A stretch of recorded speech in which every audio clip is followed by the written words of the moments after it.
All right, gang, there are 3 ways to buy a car, and 2 of them will cost you money. The third one will pay you $40,000 to $60,000 just for buying the car. And I'm going to prove it to you with some simple math. So in this video, you're going to learn what an effective interest rate is, the numbers your lender prays you never calculate. You're going to see the real cost of paying cash, the hidden costs of financing, and a third option that turns a depreciating asset like an automobile into a wealth building machine. Woohoo! So gang, I'm Todd Schuhart. I'm a certified financial instructor, and this is the math they should have taught you in school. Let's jump in. The car money story. 3 ways to buy the same $30,000 car. One of them pays you $49,599 while you drive it. So you want the car? $30,000, the vehicle you picked, the payment that fits the budget. How you buy it determines where $49,599 ends up. Most people choose between cash and financing. There is actually a third option. The math on the third option is what changes everything. So where did that $30,000 go? You made the payment, you drove the car every day for years. You checked what it was worth. Half the money was gone. You didn't lose it in gambling. The car took it, and it was never coming back. Every car buyer has felt this. Nobody explains it before the purchase. So here's exactly where your money went. $30,000 loan, 6.5% APR, $587 a month payment. Payment 1, follow the math. Step 1, monthly interest charges. $30,000 times 6.5% divided by 12 months gives us $162.50 just in interest payments. And that goes straight to the lender, not to your balance. 2, your total monthly payment. So loan calculator, $30,000 at 6.5% divided by 60 months gives us $587. That's what you sent to your lender every single month to purchase your car. Step 3, what actually hit your balance? $587 minus $162.50 means $424.50. The only part reducing your debt. $162.50 divided by $587 equals 27.7% of payment 1 was interest only. Not 6.5 cents, what you would think with a 6.5% APR, 27.7 cents. Car loans are front-loaded like all amortized debt. The difference, the car depreciates while you pay, a double drain on your wealth. So 2 numbers they show you and 1 they don't. So the first they show you is 6.5% APR on your loan docs, and this is required by law to disclose. They show you $587. That's monthly 60 payments, right? For 60 months. The number you budget around. This is what you account for to make sure you can afford the vehicle. They don't show you 27.7 cents, which is your effective rate on payment 1. So of every $1 you send, 27.7 cents is lender profit. Now, APR and effective rate are not the same number. One is a legal requirement, the other reveals what's actually happening to your money. So pay cash, simple and clean, right? So what feels smart?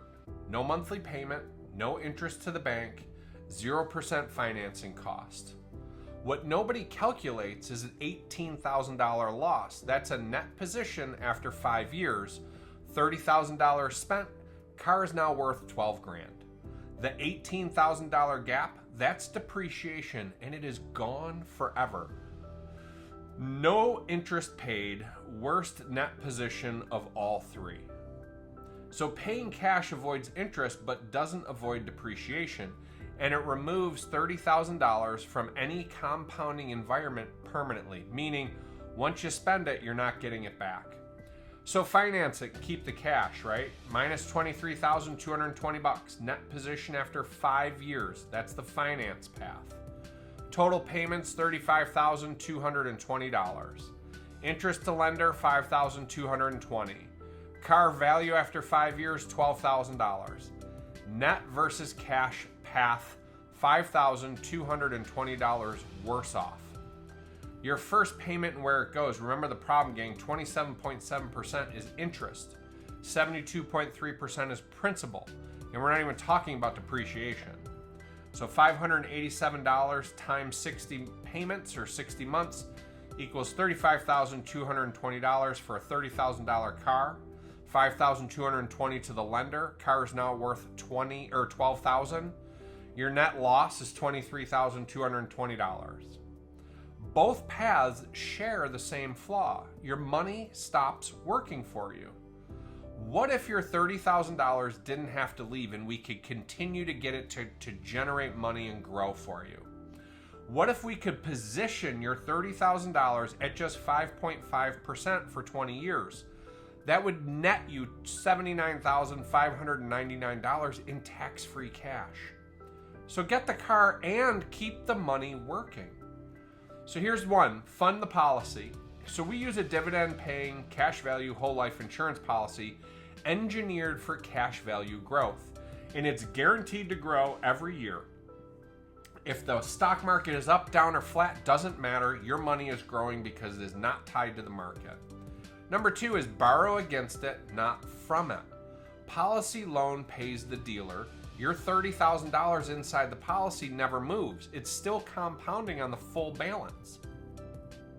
3, repay on your schedule. Your $587 a month now repays your policy, not the bank. The interest goes back into your system, not the lender's.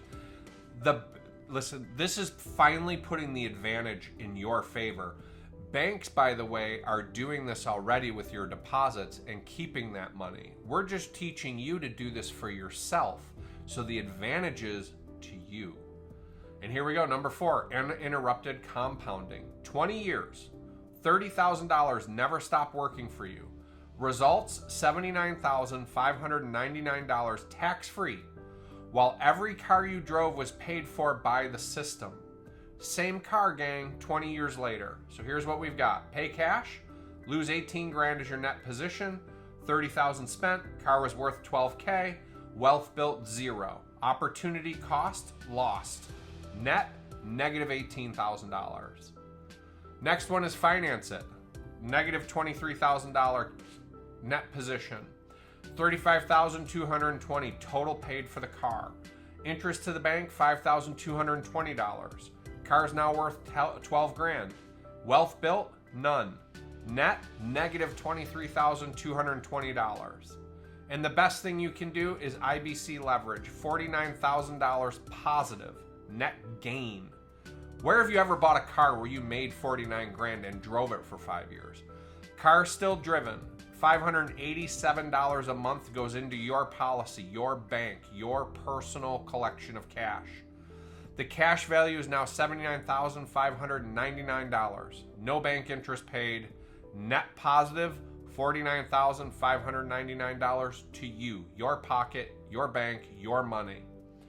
$79,819 total swing. Finances versus leverage. Same car, same 30K, same starting line.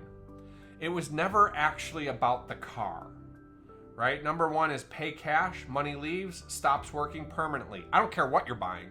Pay cash, money leaves, stops working permanently. Number 2, finance it.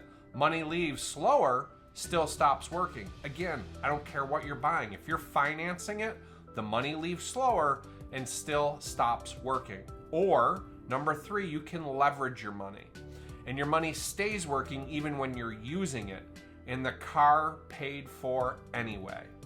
So student loans, mortgages, boats, business equipment, real estate, every major financial decision is the same question. The math only cares about where the money sits.